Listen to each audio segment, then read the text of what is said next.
कृष्ण, मेरा आशीर्वाद असत्य तो नहीं होगा ना? आप ऐसा क्यों पूछ रही हैं बुआ? आपका वचन सदा सत्य ही होगा। आपका वचन सत्य ही होगा माताश्री। दूसरों से क्या पूछना, मुझसे पूछिए। मैं इस संसार का सर्वश्रेष्ठ योद्धा हूं।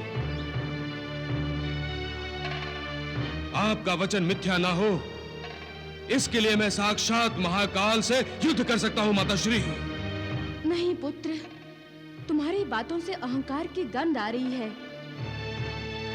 कृष्ण और बलराम कोई दूसरे नहीं हैं, हमारे अपने हैं, तुम्हारे ममेरे भाई हैं। जाने दीजिए बुआ, मुझे तो ऐसा लगता है कि शिशुपाल की शिक्षा अभी पूर्ण नहीं हुई है, तभी तो ये अपने बड़े भाइयों को प्रणाम करना भी भूल गया है।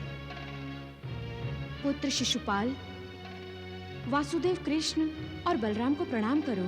माताश्री, आपने हमें क्यों बुलाया है? बताइए बुआ, आपने शिशुपाल और हम दोनों को क्यों बुलाया है? पुत्र, मैं अपनी पुत्र वधू को देखना चाहती थी और तुम दोनों को कृष्ण और बलराम के आशीर्वाद प्राप्त हो, इसीलिए इन्हें भी बुला लिया है। माताश्री, जिसे सम्राट जरासंध का आशीर्वाद प्राप्त हो, उसे दूसरे किसी आशीर्वाद की कोई आवश्यकता नहीं।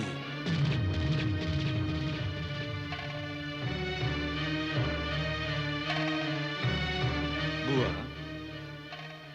शिशुपाल सत्य कह रहा है। चेदिराज शिशुपाल कहो द्वारकाधीश। हाँ, चेदिराज शिशुपाल। पुत्र, ऐसी बातें न करो जिससे अपने पराये हो जाएं। पिताश्री कहाँ हैं? मैं उनके लिए भेंट लेकर आया हूँ। वो नदी किनारे ध्यान लगाए बैठे हैं। अच्छा, चेदिराज शिशुपाल, यदि आपके पास समय हो तो मैं आपसे कुछ बात करना चाहता हूं। अपने छोटे भाई को समझाओ कृष्ण। तुम जैसे शूरवीर और बलवान को अहंकार शोभा नहीं देता शिशुपाल। विधाता ने जो शक्ति तुम्हें दी है उसका दुरुपयोग मत करो, सदुपयोग करो। दुरुपयोग से मेरा अभिप्राय है कौशल राजकुमारी का स्वयंवर से हरण। यह क्यों नहीं कहते कि तुम मेरी शक्ति से भयभीत हो? सत्य कहा तुमने। मैं भयभीत हूं क्योंकि तुमने शक्ति का विपरीत उपयोग किया है, और मैं भयभीत इसलिए भी हूं कि कहीं इस प्रयोग से हम दोनों आमने सामने खड़े ना हो जाएं। और यदि ऐसा हो जाए तो? ठीक नहीं होगा। किसी की इच्छा के विरुद्ध अपने बल प्रयोग से उसे झुका देना, उसके हृदय में आतंक बिठा देना ठीक नहीं है। इसका परिणाम ठीक नहीं होगा शिशुपाल। परिणामों की चिंता निर्बल करते हैं द्वारकाधीश। बलवानों को भी करनी चाहिए। बलवान जो चाहते हैं वो कर दिखाते हैं। कौरवेश्वर शांतनु पुत्र भीष्म ने भी वही किया है। जो अहंकार के अधीन होकर निर्बलों पर अत्याचार करता है, वो ये नहीं जानता शिशुपाल कि वो विनाश की कगार पर खड़ा है। धमका रहे हो मुझे? नहीं, सत्य बता रहा हूं शिशुपाल। सत्य तो यह है कि मैंने कौशल्या का हरण किया है, जो शास्त्र सम्मत है। शास्त्र सम्मत तब होता जब ये कौशल राजकुमारी की अनुमति से होता। इस समय प्रवचन सुनने को मन नहीं है मेरा द्वारकाधीश। एक बात और सुन लो, इसका अवसर मैं तुम्हें दूंगा। स्त्री की इच्छा का कोई महत्व नहीं है, महत्व है तो केवल पुरुष की इच्छा का।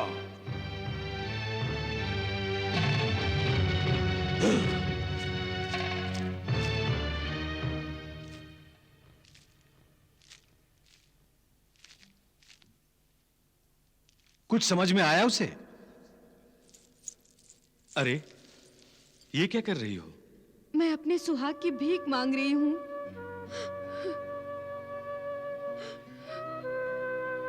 नारी जाति की विडंबना देखिए।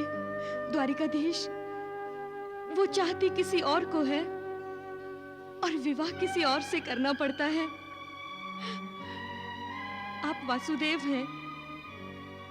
मैंने सुना है कि आप ही के हाथों से चेदिराज का वध होने वाला है। उन्होंने यद्यपि मेरा हरण किया है, परंतु अब तो वो मेरे स्वामी हैं। मैं अपने सुहाग की भिक्षा मांग रही हूं। चेदी रानी, जब तक शिशुपाल धर्म के मार्ग पर है, भय का कोई कारण नहीं। बुआ ये जानती है, किंतु विधि के विधान के सामने मैं असमर्थ हूं। बुआ, अब आपको यह सब त्याग कर परमार्थ की ओर ध्यान देना चाहिए। बुआ, अब हमें चलना चाहिए। हमें आज्ञा दीजिए बुआ।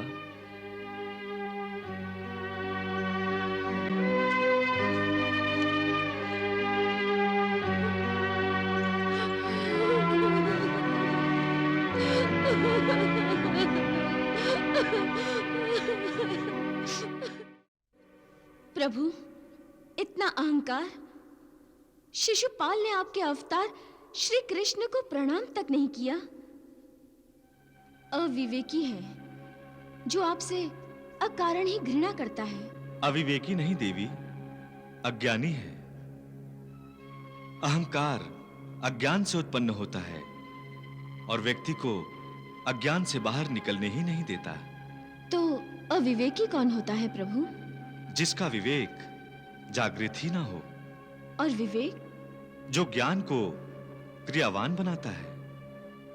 देवी, विवेक हमारे मस्तिष्क के मानसरोवर का हंस है, जो जल को छोड़कर दुग्ध को ही ग्रहण करता है। असत और असत्य को छोड़कर सत और सत्य को ग्रहण करता है। विवेक धर्म का वो हाथ है जिससे पुण्य कर्म किए जाते हैं। देवी, शिशुपाल जरासंध के अहंकार के खूंटे से बंधी हुई गाय है, जो उतनी ही दूर घूम फिर सकती है जितनी दूर रस्सी जाती है, और रस्सी भी जरासंध के स्वार्थ से बनी हुई। तो श्रुति देवा और दमघोष का अपने पुत्र शिशुपाल को शिक्षा प्राप्ति के लिए जरासंध के पास भेजना क्या उनका अविवेक था? आप क्या समझती हैं देवी? प्रभु, मेरे विचार में तो दमघोष और श्रुति देवा ने अपना भविष्य सुरक्षित रखने के लिए उसे सम्राट जरासंध के पास भेजा था। आप सत्य कह रही हैं देवी। उन्होंने ना अपने विवेक से काम लिया और ना ही अविवेक से। वो केवल उनका स्वार्थ था, और स्वार्थ की ओर आकर्षित होना अज्ञान है। यदि ऐसा न होता तो दमघोष और श्रुति देवा के संस्कारों से भरे आंगन में शिशुपाल रूपी असुर उत्पन्न न होता। देवी, किसी को सम्मान न देना, बड़ों का आशीर्वाद न ग्रहण करना, किसी को उसकी इच्छा के विरुद्ध बलपूर्वक हरण कर लेना, बिना कारण किसी का वध कर देना शिशुपाल का चरित्र बन गया है। जो अज्ञान से उत्पन्न अहंकार है, और अहंकारी के हाथ अधर्म की खड़ग लग गई है। अब वो दिन दूर नहीं है देवी, जब शिशुपाल अपने 100 अपराध पूरे कर लेगा और वासुदेव श्री कृष्ण उसका अंत कर देंगे। मेरा अंत? वो भी कृष्ण करेगा? हाँ? मैं उसका अंत करूंगा, तुम देखना कौशल्या। नहीं स्वामी, द्वारिकाधीश तो अनंत है। हट! कौशल्ये, जो जन्मा है उसका अंत भी है, फिर कृष्ण अनंत कैसे हुआ? कहते हैं श्री कृष्ण का जन्म नहीं हुआ, उनका अवतार हुआ है। क्या प्रमाण है तुम्हारे पास? एक रात्रि में द्वारिका जैसी नगरी का निर्माण परमेश्वर ही कर सकता है स्वामी। द्वारिका एक रात में बनी है, यह असत्य है। सुनी सुनाई बातों पर विश्वास मत करो, स्वयं सोचो कि क्या यह संभव है। फिर भी आप उनसे शत्रुता क्यों कर रहे हैं? इसलिए कि मैं विदर्भ राजकुमारी रुक्मिणी से विवाह करना चाहता हूं, परंतु वो कृष्ण से विवाह करना चाहती है। क्या कृष्ण से मेरी शत्रुता का यह कारण कम नहीं? मैं उसे जीवित नहीं छोड़ूंगा, और उस भद्र नगरी के राजकुमार को भी जिससे कि तुम विवाह करना चाहती थी, मैं भद्र नगरी पर आक्रमण करूंगा। और जिस दिन आक्रमण होगा, उस दिन भद्र के राजकुमार का अंतिम दिन होगा।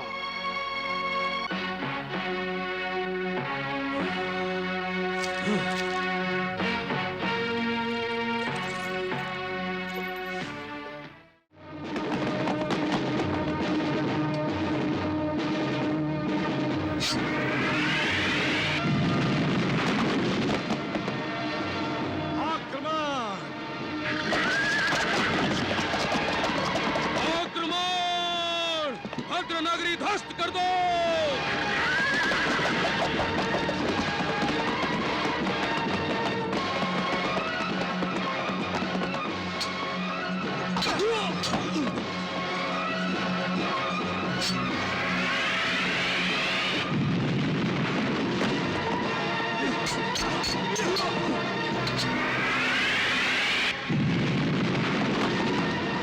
रुक जाओ जदिराज। कौन? भद्र के राजकुमार। आपका स्वागत है।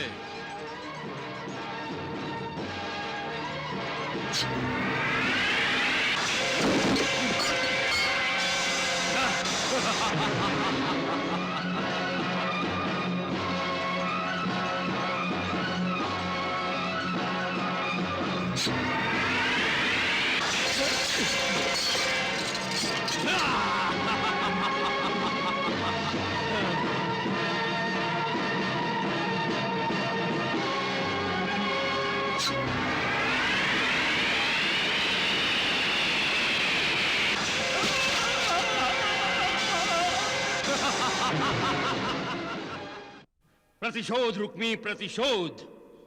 शिशुपाल ने अपने अपमान का प्रतिशोध लेने के लिए ही भद्र के राजकुमार पर आक्रमण करके उसका वध किया है। परंतु सम्राट, भद्र के राजकुमार ने तो शिशुपाल का कोई अपमान नहीं किया था। युवराज रुक्मी, कौशल्या का स्वयंवर रचाया गया था, ये जानते हो ना? हाँ सम्राट, ये भी जानता हूं। शिशुपाल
तो अब ध्यान से सुनो और इसे याद रखना।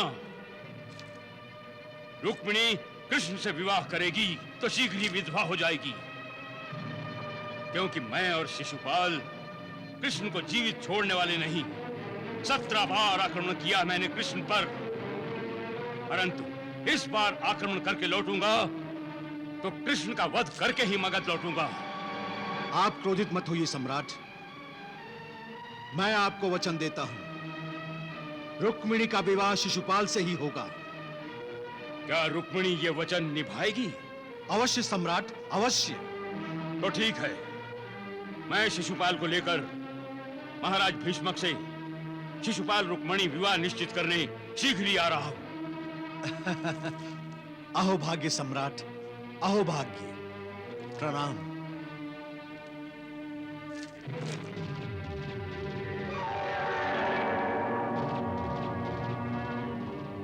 नहीं नहीं नहीं, ऐसा ना समझो कि मैं रुक्मिणी को भूल गया हूं।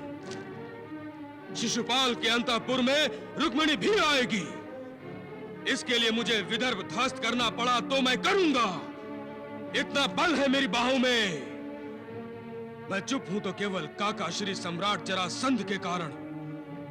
एक बात और कौशल्य, मैं उसे विवाह करके उसे चेदी देश लाऊंगा, मगर उसे रानी नहीं बनाऊंगा। तो वो इस राजभवन में रहेगी, मगर मेरी रानी बनकर नहीं, मेरी दासी बनकर। दासी।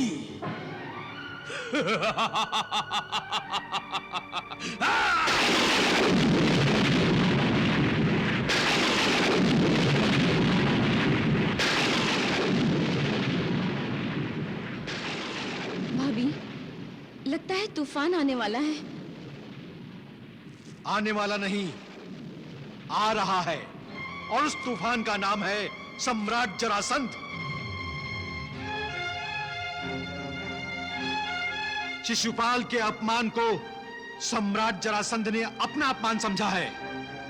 पिताश्री, अब अगर बचा सकते हैं तो बचा लीजिए अपने विदर्भ को,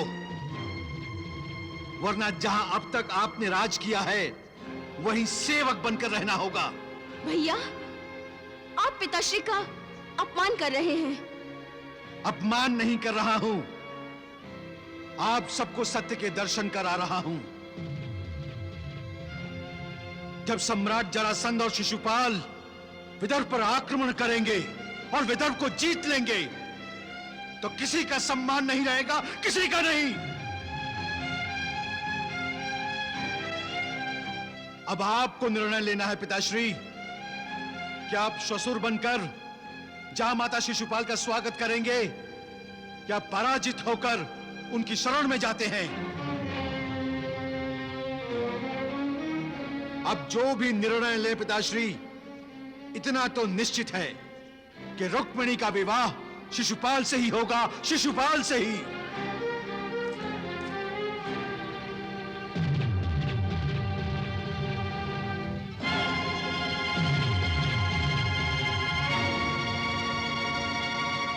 पुत्री, इस तूफान से विदर्भ को